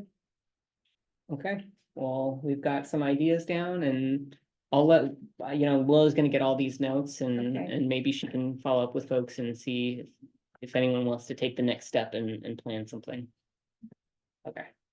Well, if she's willing to coordinate, like having us posted at Dark Pine or something like that, and I don't know if we have any swag, like if there's a banner that says Active Transportation Committee, or, you know, that would make us look official during the time that people might be going to the various coffee shops. Mhm. What do you think the goal would be of tabling? Sorry, What would be the goal of tabling, do you think? I could see a couple things, Mary. One was just to let people know that there's this thing in the city called the Active Transportation Committee. Here's what committees do with the city, how they differ from a commission. Here's the kind of things we talk about. Here's how it links to land use planning. So just general chit chatting with folks about, Right. neighbor to neighbor, you know, active transportation and climate friendly things. Or we could pick a topic to raise awareness around specifically, like, maybe not pedestrian death, but maybe. But another, Yeah. actually, so this is October, you got like cultural services, I imagine, doing a bunch of stuff relating to like Halloween. Is there a way to like piggyback on to events or something? Yeah, that's interesting. We can certainly ask the question of cultural services. Yeah, see what they have going And- on. Does this overlap at all with the Bright Parade, or is the Bright Parade in September? Um, September. That's September. Is it? Yeah, Yeah. it would be nice if you get the various neighborhood organizations to compete, and say, we're the most walkable neighborhood. No, we're the most walkable. Yeah, and try to show off their walkability or something, but I ain't gonna organize that. I mean, would you know? That's like, there's like a technical thing. The neighborhoods are just. more Well, we could educate people on what the walk score is and what the bike score is, and that there's such a thing. We could do a walk audit somewhere, I mean. That'd be Connie has an interesting. idea. One of the things I was thinking, and it's really, really important, is visibility in fall and winter. And so having a walk that really stresses the right kind of clothes, right kind of shoes, even carrying a light. So a safety, walking safe in fall and winter at night. Yeah. At night particularly, and in the rain. So that could be a way that ATC could tie in this, in safety education, wear the right stuff, and a walk. Especially a night walk. Yeah. You think that covers it for now? Yeah. Yeah. Okay, the last thing on the agenda for today is Willow had a few project updates that she wanted me to cover quickly. First and foremost, the Pearl Street bike lane is now supposed to be open. As you're all aware, it was moved over to the other side of the street per Great. ATC feedback. Yeah, so that is open now. She also wanted me to make you aware that there's going to be a closure of a portion of the Amazon path between 19th and 24th. That is going to start the week of August 20th. It's for the Amazon Creek Restoration Project. And it is expected to reopen sometime in September. I should say it's really confusing there Yeah. now if Yeah. you're heading north, Yeah. because it looks like it's closed. They even have a barrier across Yeah. the head of it at the You far can go end. around. And some people are working their way around, but otherwise you have to sort of go up on Amazon, and the interaction with cars there is hazardous. And there's one part when you get started that's the bike path is very thin. The new path they seem to have constructed on the east side is not open yet, and it's kind of messy. I was feeling uncomfortable about it today when I rode here. Okay, I can give that feedback to Reed, and he'll probably know who to talk to and hopefully get that improved. Yeah, they described it on there was a newsletter that came out from the parks, just like yesterday, I think. I think that new asphalt sidewalk, I think that is intended just as a sidewalk, and they intend for bikes to be on Amazon Parkway, I believe, but yeah, you're right, that particularly at 24th, the bike lane is very skimpy. Yeah. Whoa, that's even. Yeah, I agree. wide, I was under the impression that it was closed already. If you're heading north, it looks Yeah. really close, Yeah. but if you're heading south, it's fine. Interesting. Okay, and then the last project update. Oh, sorry, I didn't see you back there. I know it's not public comment time, but I'm sure you already know this, but there are 2 schools there, and that section of path is incredibly important and Oh, yeah. very well used. So sometime in September, if it is all possible, should be made sometime before school starts. It's heavily used coming and going. Yeah, I don't even know what you do with that section. As far as There are a lot of reasonable alternatives. No. Yeah, there's Yeah, that's a good comment. Thank you. huge gap in the system.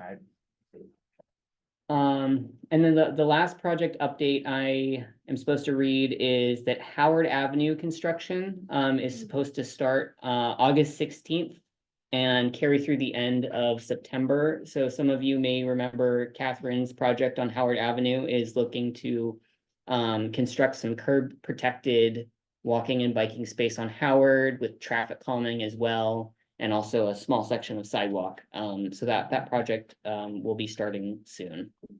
And again, going past when the time school starts. Yeah. So those are the the project updates. Yeah. When schools are closed. Right. I don't. Yeah, I don't have all the details. Sometimes things end up getting pushed and we intended to do it earlier. But those are the project updates I have. I don't know if there's any general information or share outs other folks have. I don't know if that's normal. Mhm, Yeah. feedback. Mhm. Everyone, Rachel Glazer with BPAC in Springfield. We are doing our work plan this year. We did in July a street audit. So we walked from Maple Elementary School and sort of the middle part of Springfield down a couple of routes to the Bob Kiefer Center and assessed sidewalk quality and some road features. And we're gonna write that up in a report and give that to City Council. Some of those areas don't even have sidewalks. So it's and that elementary school is like 100% just walking. There's no actual buses that take students there. So bicycling or walking. So the walking infrastructure is really important in that neighborhood. We also have been doing some outreach efforts. We did an event in July along the D Street bike path, just a path etiquette campaign, and we were helped by Kelsey Moore at Elcog. And then in September, Springfield downtown has this block party, and BPAC is gonna table, I think, alongside some other transportation folks, just to like raise awareness about bicycle and pedestrian issues in Springfield at that heavily attended event. That's it. Thank you. Thank you. When's the block Oh, party? yeah, the block party is Friday, September 6th. I can't remember the time, maybe like 5 to 9 PM in downtown Springfield. Do we have any subcommittee report backs? Yeah, the infrastructure committee, is on August 26th. We're gonna, meet at the Campbell Center and do just ride down to the whole mess at Oakway, Coburg, Southwood, and try to see if there's any short-term quick fixes that would make it easier to get to the Oakway protected bike lane that's scheduled to be built in a year or so. So Catherine's gonna join us, and, you know, they don't really have money exactly for doing anything in particular, but if there are any just little things that would make it easier to get to Oakwood or Trader Joe's or any of the stores in the Oakway Center. So that's what we're kind of looking at. So anybody who, whether you're on the committee or not, you're welcome to join us at 5:30 at the Campbell Center on August 26th. Yeah, can we make sure to get that soon? Yeah, I'll forward it. Sounds fun. Cause I have the day. August 26th. Monday. Oh, no, yeah, I'll be there. But just there. What time is that? I'm sorry? What time on Monday? the 20th? 5:30, we're meeting at the Campbell Center and we just right down to the corridor of death. Yeah, that sounds fun. Any other updates of any sort? We really have one from the sidewalks right now. No. Okay. Well, if that does it, we can always end a little early. Okay. All right. I did have a question. Mhm. Sorry, guys, I know you. don't- No, you're okay, you're Trying to good. go. On the Fern Ridge path, there's like a lighting project going on. Do you know when that might be completed? I do not, but I can ask and we can send that information to you guys. Okay, and then, yeah, likewise, I was reading the Union Weekly comments, because I see you had a awesome, article in there. And I also noticed about somebody riding on the Fern Ridge path, being bit by someone's dog, and, yeah, it just seemed really alarming, so I don't know. Well, and I actually noticed on the Move Huge list of projects, they referred to undercrossing improvements, but there aren't really undercrossing improvements happening on as. Well, so, Fern Ridge so Path. for the transportation bond funding that we had council approve a list for this past fall. There were some undercrossing improvements funded, and what we really mean by that is better lighting in the undercrossings. Where the Fern Ridge goes under certain streets. Yeah, I mean, the holes for lights I've seen are nowhere near the undercrossings along the path itself. Yeah, well, getting better lighting like under the bridges, like Yeah. where the Yeah. bike path goes under, that's the intention. So it's better lit and it's easy, because lots of folks, we hear from folks that they're like approaching the underpasses Yeah. and they can't see well into the underpasses, and then they feel like they're about to hit, you know, you get in There and might then be your eyes stuff down adjust there. and. Often like people. So the intention with some of those projects is to install brighter, better lighting, so that it is easier to see into the underpass before you actually go. And is that a get into different it. project than the one that's currently underway then? It is a different project, yeah, Oh, okay. Current one is, lighting that's, on. above ground, yeah. So one of the things Willow told us about that is it's a real problem with vandalism.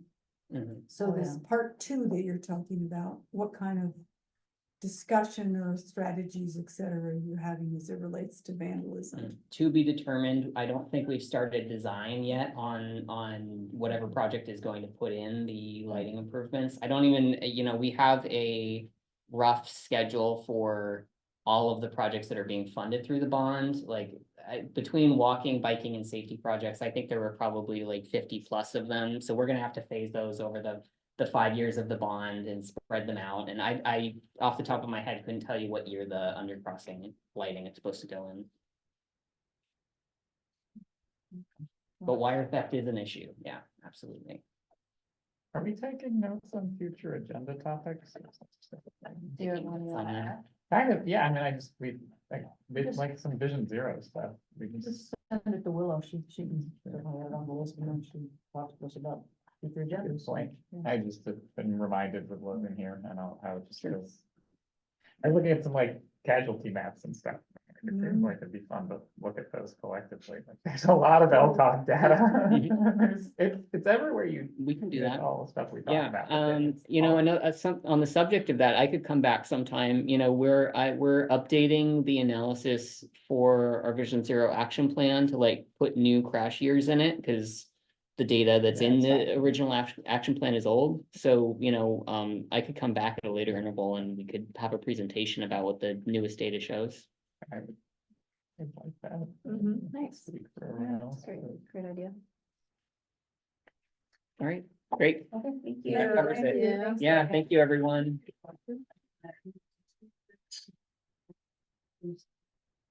Yeah, congrats on getting published. Yeah, that was great. Yeah.